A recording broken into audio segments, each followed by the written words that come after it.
Usa ka pagtuo, usa ka tingog, usa ka katawhan.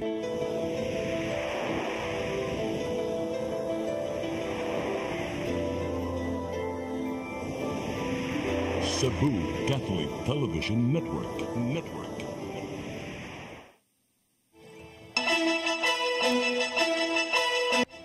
Uluhan sa mga balita sa Sari 47. Malacanang may makak sa pasangil ni Vice Presidente Sara Duterte nga gingong state kidnapping ang pagsikop ni kanhi Presidente Duterte. Kapulisan sa Sugbo nagpabiling alerto tungod sa mga protestang pasiugdahan sa Duterte supporters. Search and destroy batok sa mga lamok nga nay dengue gingusgan sa Cebu City Government. Sunog ganiug daw og dili mo menos 17 ka mga balay sa Lapu-Lapu City. Tinuyo di ay. Sugbo, Kabisayan ug Mindanao, Pilipinas ug katawhan kutos maabot atong Sibya sa tibuok kalibutan mayong hapon.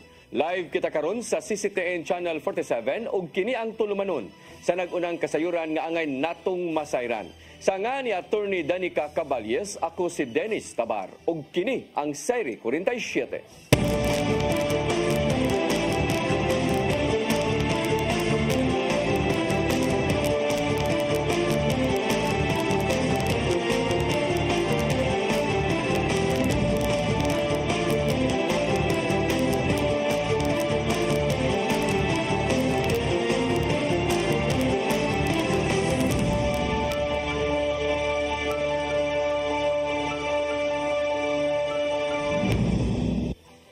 Karon sa kumpletong detalye sa atong mga balita, Malacanang mitataw nga way nahitabong kidnapping kang kanhi Presidente Rodrigo Duterte subay na sa pag-atubang sa iyang kaso sa International Criminal Court.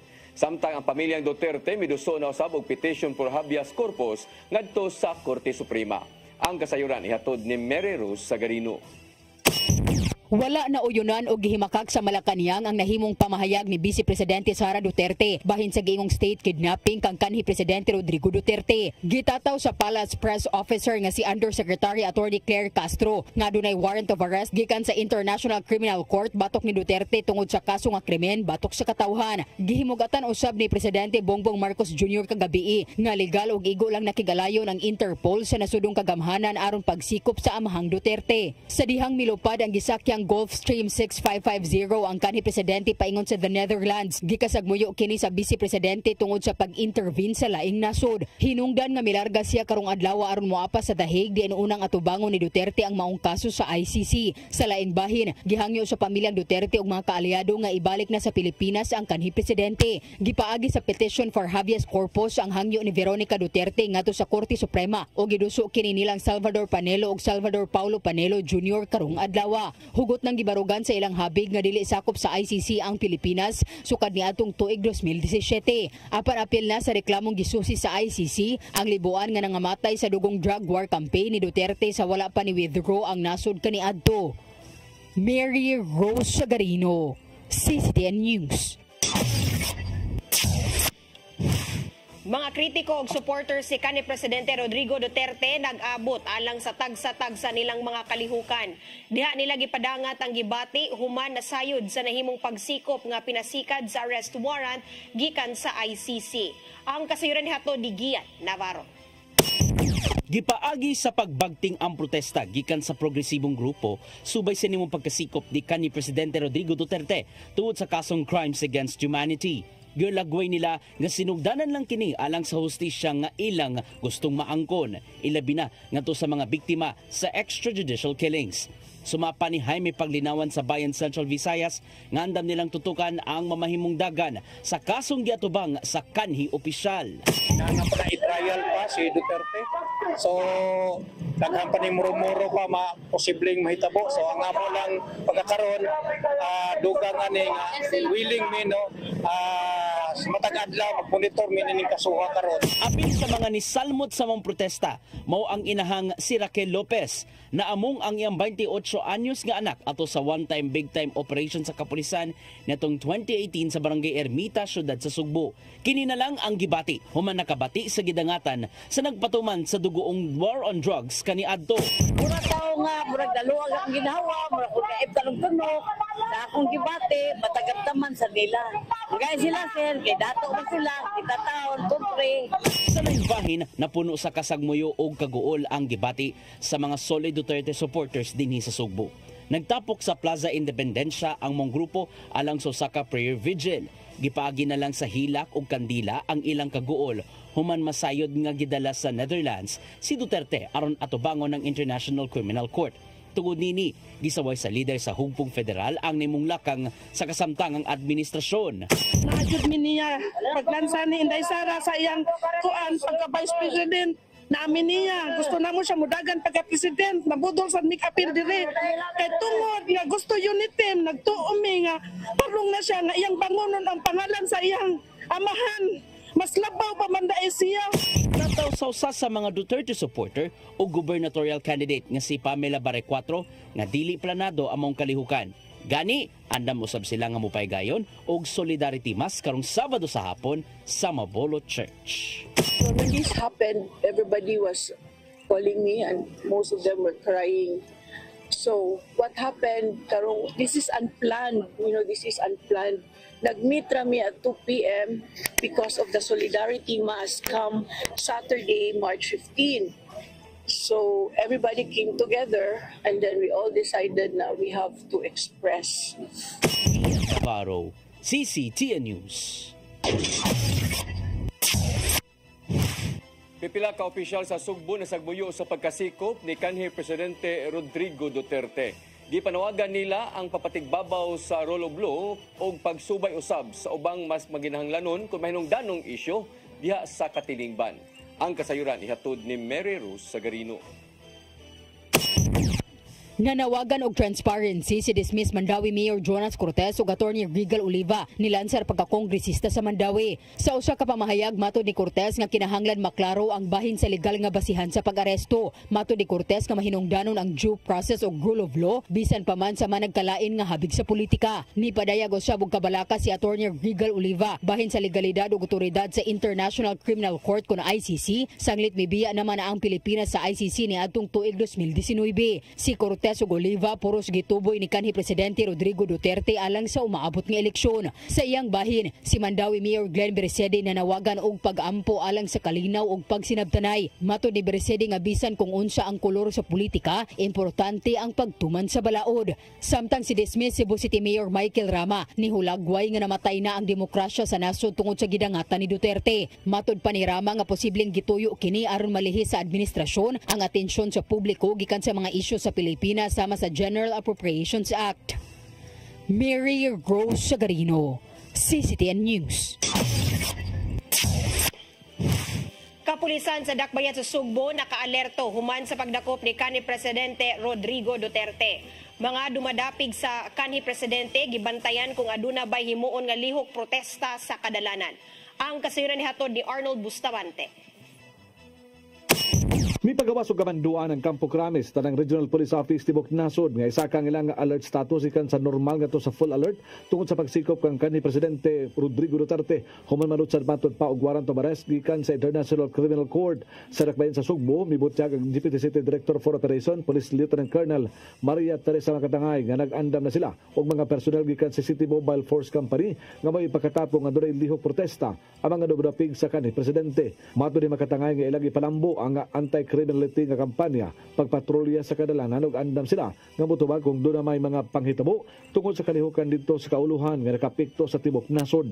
Wala gitugutan nga maka-absent o nga makabakasyon og tanang nga mga personnel kinahanglan nga accounted nga kung tawgon sila dali ra sila nga maka-report sila nga mga police station.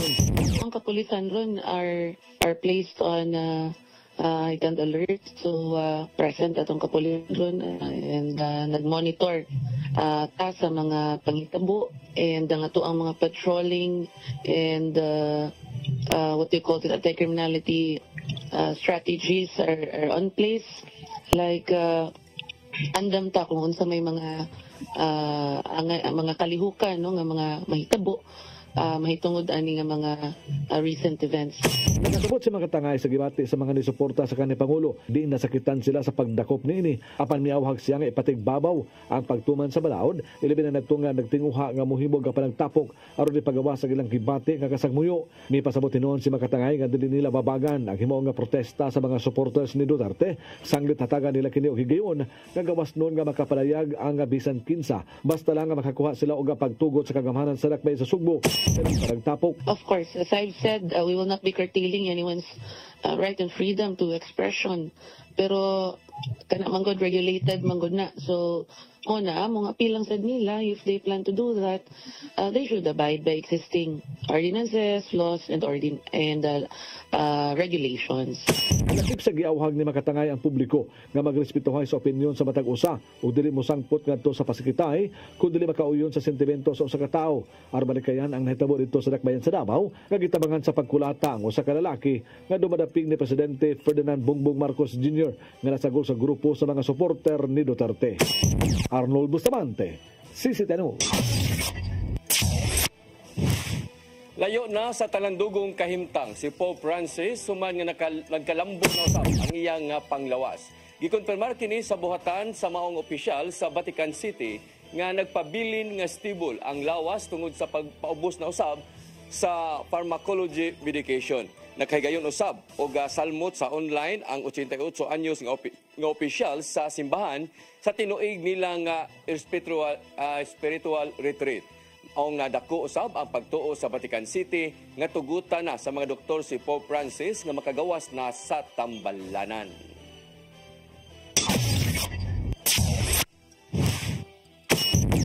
Musunod, search and destroy batok sa mga lamok kanay dengue, giingosgan sa Cebu City Government. Kanaguban pa mga balita sa pagbalik sa Sairi 47.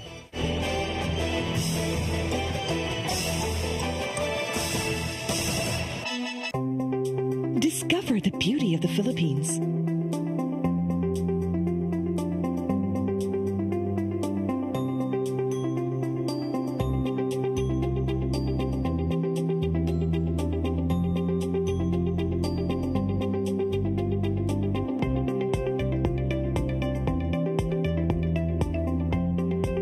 With Philippine Airlines, the country's flag carrier.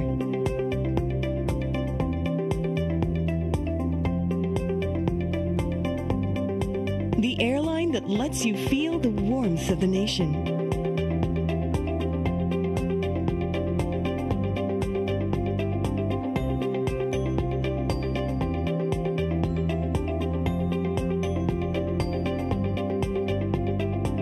Mabuhay!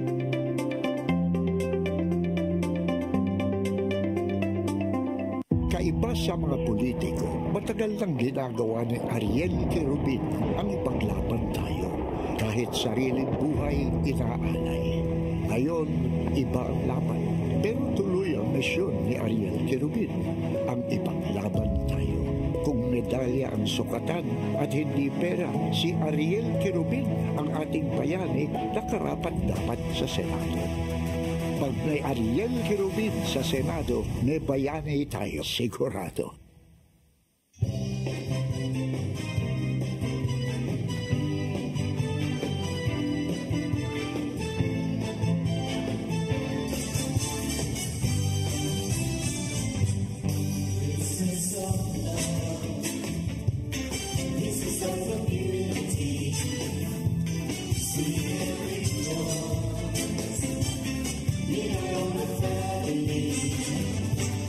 Praising the Lord.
Amapola Cabase, tal nga Cebuana, ug anak sa musikerong si Manny Cabase ug Priscilla Campogan. Mihimo sa iyang unang piano recital sa edad ng 4 anyos sa Batig Piano Conservatory.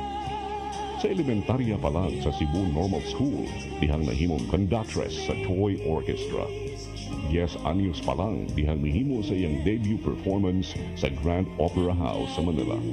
18 anyos sa dihang nahimong host sa TV show Amapola Sings sa karaang ABS-CBN Cebu. Daangan sa Subo, si Amapola nahimong ilabong national recording artist o front act sa concerts ni Jack Jones, Astro Gilberto, Matt Monroe o Sergio Mendez. Regular guest sa mga top-rated TV shows sa Manila. Sa pagkakaroon, si Amapola tuwa magbase gawa sa nasod ug padayong milingaw sa International Music Aficionados.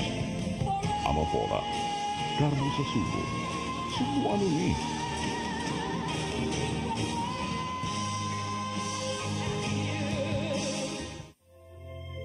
Ang kinabuhi puno sa hagit. Sugbi na ka, Dri, ha? Ay, pag-inarte! Magdita ka!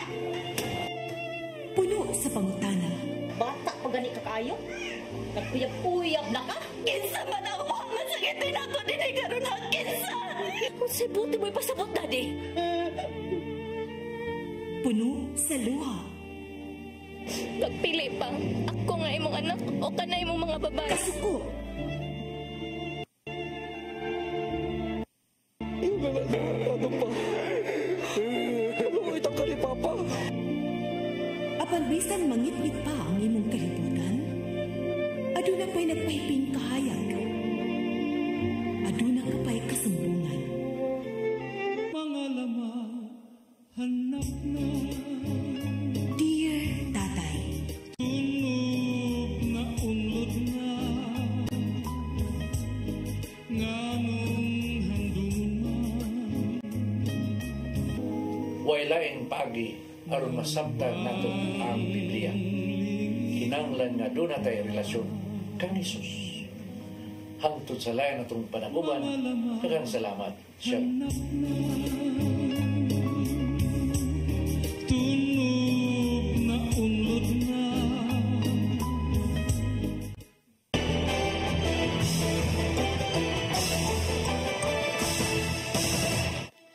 Balik sa ato mga balita, search and destroy sa mga dapit nga pangitlugan sa mga lamok, gihingusgan karon sa kagamhanan sa dakbayan sa Sugbo aron kalikayan ang sakit nga dengue. Sa ilang datos ni Saka ngadto sa 123% ang natalang kaso sa dengue dinhi sa dakbayan sa Sugbo. Ang kasayuran ihatod ni Gian Navarro.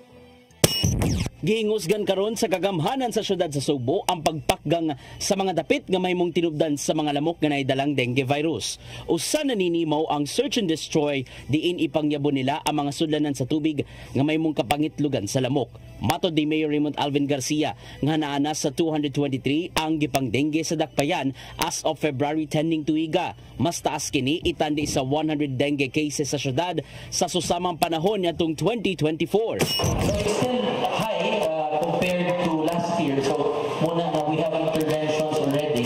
Dugang pa ni Garcia nga makigalayon ng city government ngadto sa mga barangay aron buhion kung i-activate ang ilang dengue teams. Kung galing madaghan pa ang mataptan sa mga sakit, apil sa gikonsiderar ang pagpaubos sa public health emergency aron magamit ang ilang calamity funds. Aron makapanagang usab, giawhag sa mayor ang katawhan nga panalipdan ng kaugalingon pinagi sa paggamit og mosquito repellent o magsulob og mga sininang naitaas nga sleeves.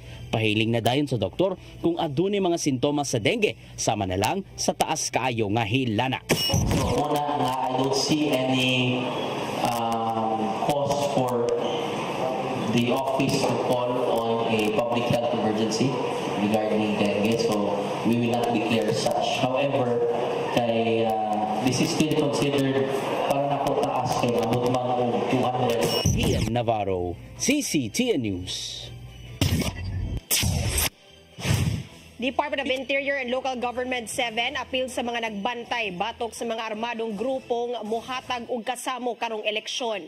Apan padayon ang ilang pag-abag ngadto sa mga kanhi sakop sa rebelyon nga buot ng magbag-o sa kinabuhi. Ang kasayuran hatod pagbalik ni Gian Navarro. Lakip sa gibantayan sa Department of Interior and Local Government 7, mao ang posibleng presensya sa mga armadong grupo. Subay kini sa walay puas nga monitoring karon sa kapulisan ug kasundaluhan aron kalikayan ang pagtumaw sa mga kagubot ning panahon sa eleksyon. Mong gipay mangnuan ni Romel Correa gikan sa DILG7 ang mga local government officials ug politiko nga likayan ang pagpakigalayon ngadto sa mga rebelyon. Hinuon full force ang Philippine National Police ug Armed Forces of the Philippines ning election period. Gibantayan, no? So ayaw na lang unta ninyo ning buhata kaninyong mga plano nga di maayo kay wala man pud ni padulngan. Magdala ra ni kagubot o magdala ra ni og restlessness sa atong mga kaigsuonan sa komunidad. Bisa naman sa pagpakigbatok sa mga muhimo og kagubot, padayon usab ang ilang pag-abag ngadto sa mga gustong magbag-o gikan sa pagkasakop sa rebelyon. Ubos sa Enhanced Comprehensive Local Integration Program kon ICLIP, ana sa 179 ka mga former rebels ang nakapaymos nini sukad niadtong 2018. Kapin 11 million pesos nga kantidad nga hinabang ang nahatag na. Maong gingusgan sa DILG among programa aron mas daghan ang makapaymos nini. Pursigido gyapon sila taliwa sa panawagan sa ubang grupo nga wagtangon ang anti-terrorism law. Ilang i-introduce ang ato ang mga programa. Hilabinas kaning sa atong mga barangay assembly bitaw, no? Kay mo manggod ang atong ma-reach yun nato ang ato ang mga kaigsuonan dito sa grassroots. Gihisgutan na ang ato ang mga programa nga pwede nilang ma-avail ang ato ang ICLIP o ubang programa sa gobyerno. Usa sa mga nakapaymo sa mga programa mao ang Kanhi Rebel Group nga taguon nato sa pangalang si Frances. Human nga nag-ilog na ang kinabuhi og kamatayon, diha na lang nahiamguan nga kinanang undangon na ang pagkasakop sa mga grupo ug mas natagamtaman kini sa diyang nipahimus na sa ICLIP. Nakita ko maayo lang gani kay tagaan pa ko kaduhang kinabuhi. Naigo din siya og M16. Unya nilapos pa diri sa Kuntian. Diya pa'y ako mga taksing sa Kuntiil. Na dito ko nakanahuna nga ang usa gali ka tawo maigo lang sa kabala nga matay man. Pero ako sa kadagan sa kong taksing sa ako ang mga igo. Hingabot na diri sa Kuntiil. Nabuhi ang mga lid ko. Navarro, CCTN News. Giauhag sa Regional Disaster Risk Reduction and Management Council 7 ang katawhan nga mosalmot kay gayong simultaneous earthquake drill gawas sa pagbansay unsaon pagkalingkawas sa linog. Gamiton usab sa RMMC 7 ang mga kahimanan alang sa pagtubag sa alarma gikan sa fire truck hangtod na sa rescue vehicle. Ipahigayon ang mao nga earthquake drill ugma sa hapon sa buhatan sa Office of Civil Defense 7 diha sa Dakbayan sa Lapu-Lapu. Gipanawagan sa RDRRMC 7 ang katawhan nga mosalmot sa dungan nga earthquake drill aron mas mapagandaman pa sa ang kaugalingon sa gayon nga mutay-og ang kusog nga linog. Nasayran nga ang OCD mao'y pilot area sa Central Visayas alang sa mao nga kalihukan.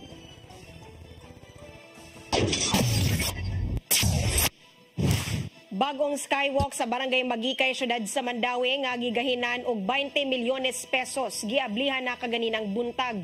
Ang skywalk naguba ni atong tuig 2023 human masangko ang usa ka truck sa beam niini ni resulta sa pagsira sa dalan sa pila ka adlaw.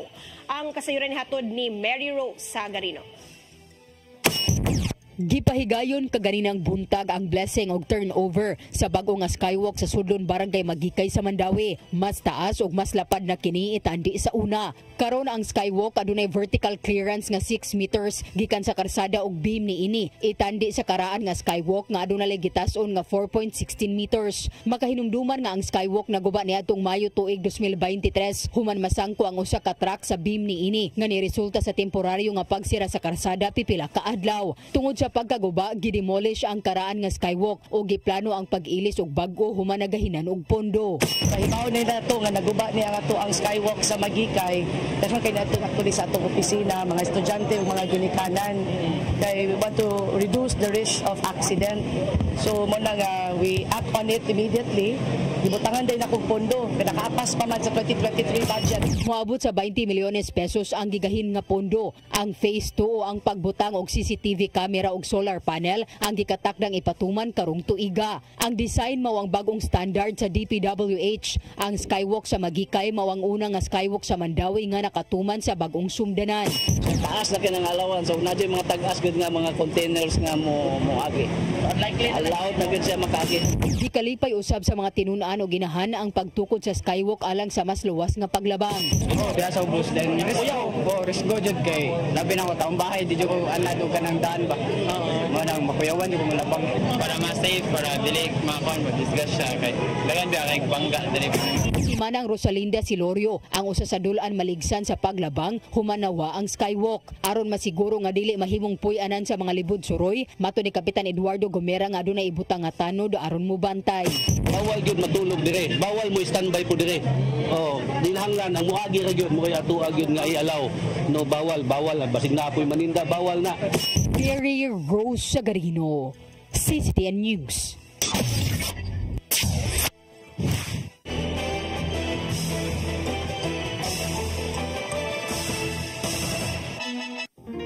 I am the God that healeth thee. I am the Lord, your healer. I sent my word and healed your disease. I am the Lord, your healer. I am the God that healeth thee. I am the Lord, your healer. I sent my word and healed your disease.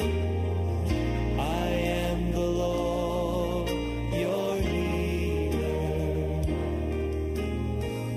I am the God that healeth thee. I am the Lord, your healer. I sent my word and healed your disease. I am the Lord, your healer. I am the God that healeth thee. I am the Lord, your healer.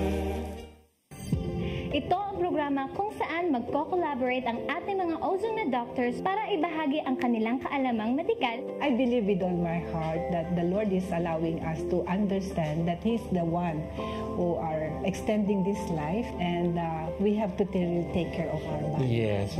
Matag episode, among ipaambit ninyo ang mga healing testimonies. Every day, pag-gising mo, iisip ko kung ilang taon na lang yung itatagal ko, yung ganun. This is your path to a new start. OzoneMed Wellness Clinic New Start. Mapapanood every Saturday, 8 to 9 a.m. Og ang replay airing matag Miyerkules, 1:00 hangtod 2:00 sa hapon. Dinhi lang sa CCTN Channel 47.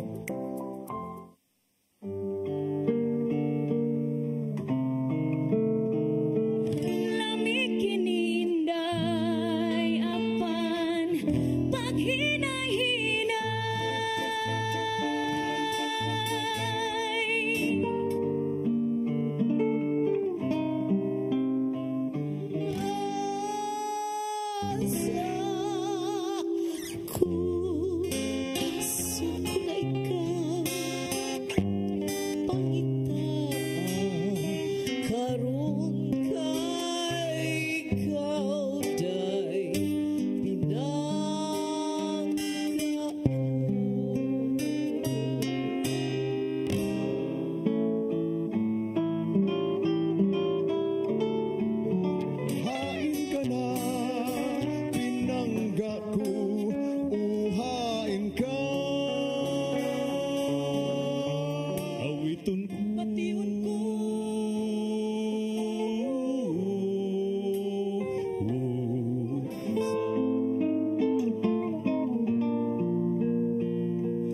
Hay Pinay namin yo og hapon.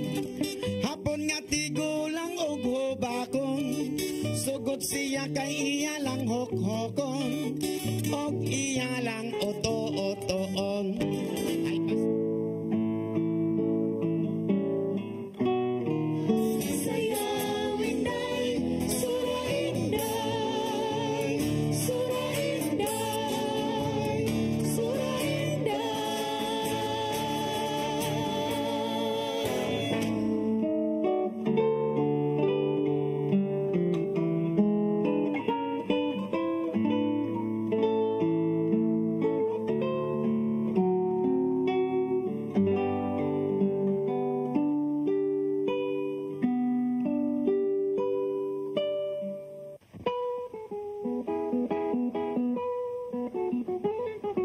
Caridad Sanchez, usa sa pinakamaayong character actress sa Philippine cinema. Sa iyang kabatanon, iyang damgong mahimong abogado, apan may patibabaw ang iyang gugma sa pag-arte. Estudyante pa lang, dihang nakasul sa Visayan Movies sa iyang unang pelikulang giuluhan o Di Makaling. Gisundan kini sa pipila pa ka Visayan Movies hangtod nga nahatagan ng break sa LVN Studios sa Manila.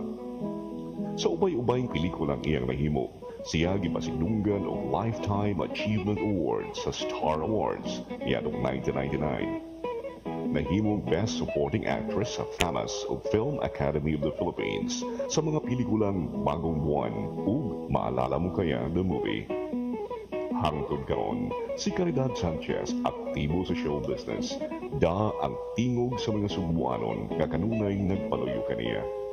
Caridad Sanchez, Karbo sa Sugbo, Sugbuano ni.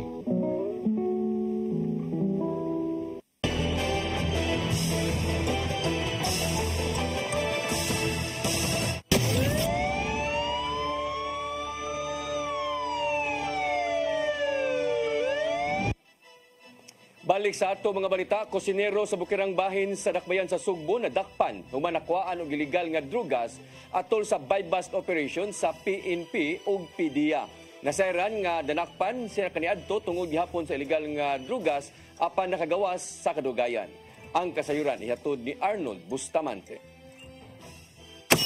DI-53 anyos nga kusinero ang nadakpan sa mga sakop sa Philippine Drug Enforcement Agency Cebu Provincial Office uban sa Cebu City Mobile Force Company o Mabolo Police Station 4 atol sa gilusad nga buy-bust operation alas 7:28 gabi dito sa Sitio Highway, Barangay Pongol, Sibugay, Bukirang Dapit sa Dakbayan, Sugbo. Ang suspitsado gilan ni PDEA 7 Acting Regional Director Alex Tablate nga si alias Danilo, 53 anyos, kusinero na nagpuyo rasab sa mga lugar. Nakuha sa mga operatiba ang napulo ka pakete sa gituang shabu nga motimbang sa 260 gramos gadto na estimated average market value nga 1.7 million pesos. Lagip na ang buy-bust money o sa cellular phone ug ang iyang motorsiklo nagigamit sa pagdala sa mga shabu. Mato ni Lia Alcantara, Information Officer sa PDEA 7 nga 5 ka buwan nila nagipaubos sa case build-up si alias Danilo human makadawat og impormasyon sa illegal nga kalihukan niini. Gingong makabaligya kini og 300 gramos sa shabu matag semana gikan sa supplier nga gisusina sa PDEA kung kinsa. Si Danilo nadakpanan niadtong 2015 sa kasong gihapon sa illegal nga drugas ug nakagawas pagka 2023 human mapawalay sala sa kaso nga iyang gituang. Human siya nga makagawas ang iyang anak na usab ang nadakpan og nabilanggo sa Cebu City Jail sa kaso gihapon sa illegal nga drugas.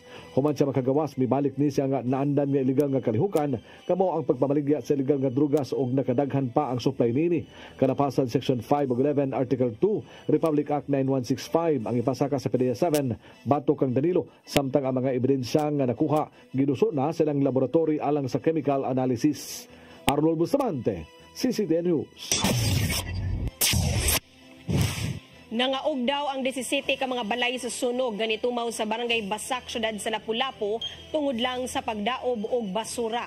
Gisusi karon sa kabumberohan kung tinuyo bagyod ang maong sunog human nadakpan ang giingong nalambigit niini.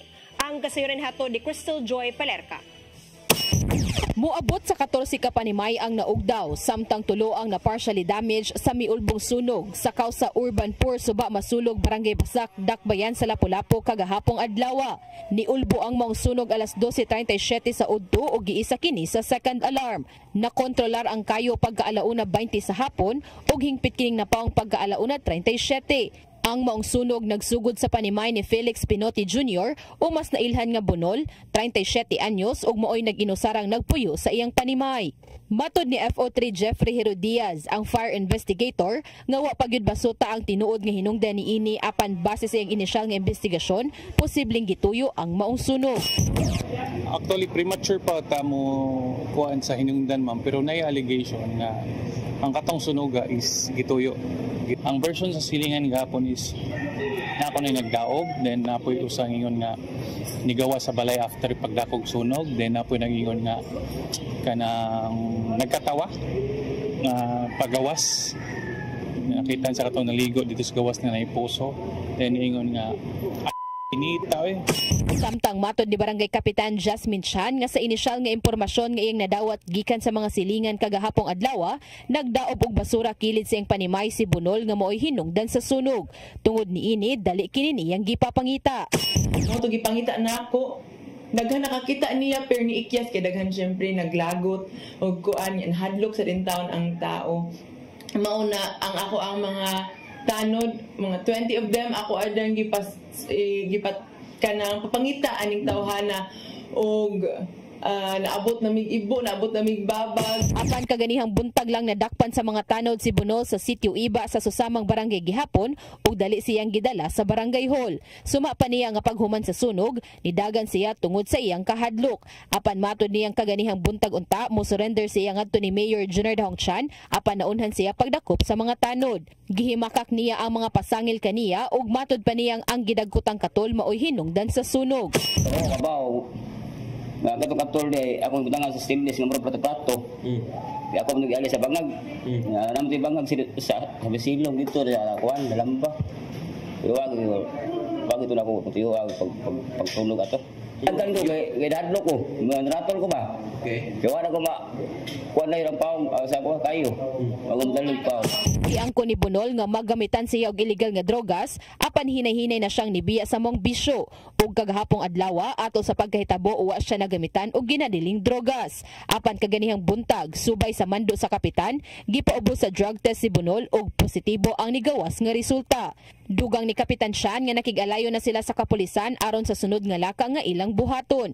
Samtang nibutyag usab si FO3 Herodias nga pasakaan nila si bunol og kasong simple arson. Gibana-banang moabot sa 1.5 million pesos ang gibiling danyo sa maong sunog. Wala ra hinuoy natalang na angol o nakalas sa maong insidente. Ang mga biktima kasamtangan ang gipahimutang sa evacuation center o giatiman na sa lokal nga kagamhanan. Samtang karong adlaw usab gikatak ng iapod-apod sa Barangay Basak ang tag 10,000 pesos nga financial assistance sa mga totally damaged ug 5,000 pesos para sa mga partially damaged ug nagikan kini sa ilang emergency fund. Crystal Joy Felerca, CCTN News. Moabot sa 27 ka mga pamilya nga nasunugan sa Barangay Luok, Dakbayan sa Lapu-Lapu, nakadawat na og financial assistance gikan sa City Social Welfare and Development Office. Lakip na sa usab na nakadawat ang mao nga tabang ang mga nakaangkon og collateral damage. Ang kasayuran ihatod ni Crystal Joy Felerca. Nakadawat na og financial assistance kaganihang buntag gikan sa City Social Welfare and Development Office kon CSWDO ang 27 ka pamilya nga naapektuhan sa sunog ni adtong Marso 1 sa Purok Yellow Bell, Barangay Luok, Dakbayan sa Lapu-Lapu. Matod ni Catherine Ladaga, ang officer in charge sa CSWDO, nga 12 ka pamilya kinsa na totally damaged ang panimay nakadawat og tag 30,000 pesos. Samtang 5 ka pamilya nga na partially damaged nakadawat og tag 10,000 pesos. Dugang paniana, usa ka sharer ang nakadawat og 8,000 pesos ug 2 ka renters ang nakadawat og tag 5,000 pesos. Sigon usab nila Daga nga lakip nga giapuran og financial assistance nga tag 3,000 pesos ang 7 ka mga pamilya kinsa mga balay nakaangkon og collateral damage. Kini mo kadtong mga panimay nga nakaangkon og kadaot aron nga makaresponde ang kabombiruan. Those mga balay nga naguba kay of course matamakan sa kanang sa bombero, sa atong mga fireman, ang mga dingding nga mga gupi, ang katong mga wall nga gisipa kay para lang gid makalahos ang mga bombero nato, no. So mga na-damage yun, mga bintana ug uban pa, so nihatag po tag 3,000 each. Ang paghatag og financial assistance sa mga balay nga nakaangkon og collateral damage karong tuiga lang gipatuman. human. Ug una nang nahatagan niini ang kadtong mga nabiktima sa sunog sa Barangay Paho. Ug adlaw ihatag na usab sa City Disaster Risk Reduction and Management Office ang 15,000 pesos nga rental subsidy para sa mga homeowners nga na totally damaged. Samtang sa Lunes, Marso 17, ang Department of Social Welfare and Development kun DSWD7 na usab ang mag-apod-apod og tag 10,000 pesos sa mga homeowners nga na totally damaged gihapon. Nibutyag sila daga nga ang mga nabiktima sa sunog hangtod karong Biyernes na lang makapuyo sa evacuation center. Ilabi na nga aduna na sila'y nadawat nga financial assistance ug hinay-hinay na silang makatukod pagbalik sa ilang panimay. Samtang sa laing bahin, kasamtangan na usab nga giproseso sa CSWDO ang financial assistance sa mga nasunugan kagahapong adlaw sa Barangay Basak. Crystal Joy Felerca, CCTN News. Mao kadtong naglangkob sa atong mga balita sa Sayri 47, ako si Dennis Tabar. Ako si Danica Caballes, hangtod ugma sa inyong paboritong tulumanon. Sayri 47.